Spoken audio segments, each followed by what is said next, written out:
she came from a Catholic background, but she joined my church, and sometimes we go back and forth to Mass and Baptist service, or we take our mother to Mass, So I've been to a lot of Catholic Masses over the years, but I go regularly. I'm watching on the internet now because of the virus, but anyway,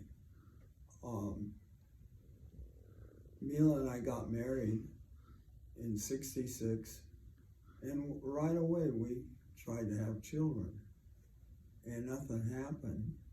Then we tried to adopt. We went to Spain in '74, and we heard you could adopt in Spain. And when we got there, things had kind of turned around. The Spanish were on their feet, and they weren't adopting out the foreigners anymore. And just before we got there, it had changed. And so we came back empty.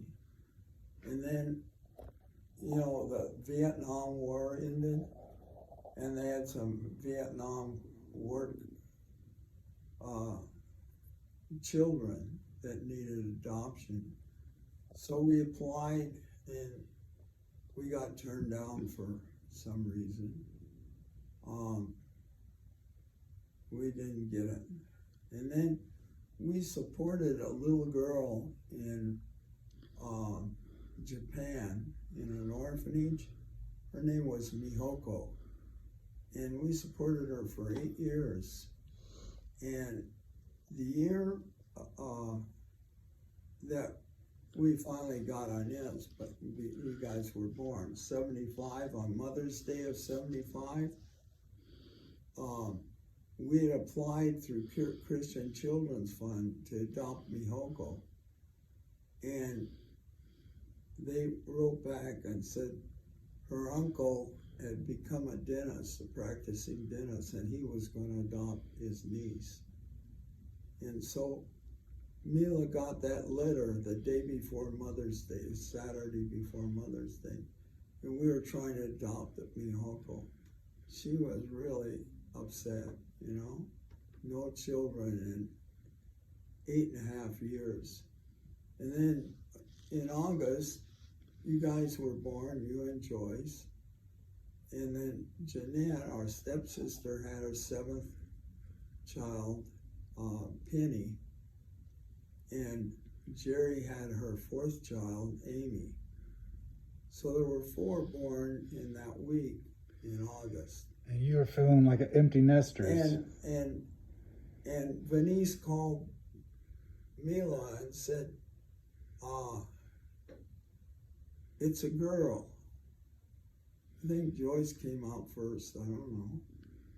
And we were expecting a boy, kind of. And Mila said, oh, Venice was so excited, And about, I don't know, half an hour, 20 minutes later, she called back, it's a boy. Well, it was switched. Yeah, I came out first, and Mom really wanted a girl. Grandma really wanted a girl. And I came out, and they were somewhat nonplussed.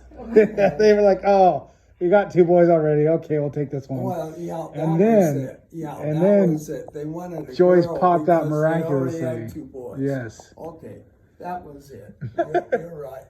I mean, you're obviously right. But I had the thing switched. But yeah, they wanted a girl because they already had 2 boys. So, so Venice called a second time, it's a girl. And Mila is all excited, with the Venice, but afterwards she was, about in tears. Yeah, just devastated. And so your dreams. Mila had a lot of contacts where she worked at Top Electronics, the radios and all that stuff. And one guy was Benny Khrushchev. He was a Jewish guy, and he would buy their seconds and take them to TJ and sell them, and back and forth. And so he knew an attorney in TJ called Shapula. And Shapula was a good, attorneys aren't usually a very good character, but he was a good man. And so he took us to TJ. We tried to adopt through the county, and we were too old, or something. There was always some excuse, So we go to see Shapula, and he's got this woman that's pregnant, and she's going to give up the baby. And so, Benny was in between introducing us to Shapula. So we come back home, and for several months we're sending money to Shapula to support this woman, and until she had the baby. And I think it was about the time you guys were born, she disappeared from Shapula. And Mila was really upset. First of all, you guys were born and nothing for her. Yeah. And then this thing happened. And so our pastor at that time was Gwynn Turner, Baptist, Southern Baptist. And he had fasted. He drank juice, but he fasted for 40 days. And he had a healing ministry. And a lot of people went forward and got healed by, his pouring oil on their head, and the deacons would put their hands on their shoulder and pray for them. And miracle after miracle happened. And this was 75, in September. Or the whole summer he was doing this. Well, this one Sunday, he says, I threw away my message. I'm going to preach on Abraham and Sarah, and they had Isaac. And Sarah was past having children. And he said Isaac was born in their old age.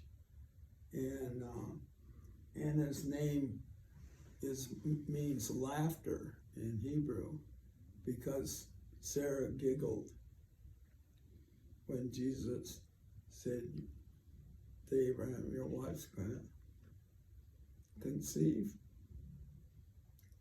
So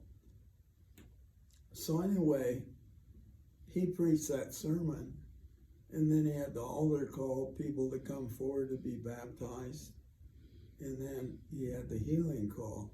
Boy, Mila jumped up. I followed, poured oil on her head, prayed for us, about 12 deacons, 10, 12. And the next week, Shapula calls. This is September the 17th. Shapula calls and says, we have a baby girl born today, and the people are going to adopt her back down. Do you want it? Yes. So the next day we went down and picked up Inez. And because we had so much trouble, getting a girl, and the county woman that we talked to, I want to come out and inspect your home and make sure, this and that. And we didn't want to take a chance, so we just brought her across the border, but we signed documents. She was legally our child, but not legally in America. And then when she was about, when Reagan was president, he opened the door, and she got her residency and citizenship. And anyway, Now, have you learned about your birth family? well, her mother worked for airlines, was a hostess for airlines. And guess what year I found that out? 5 years ago. But anyway, we never knew anything about her father. And I just saw the back of her mother with another woman.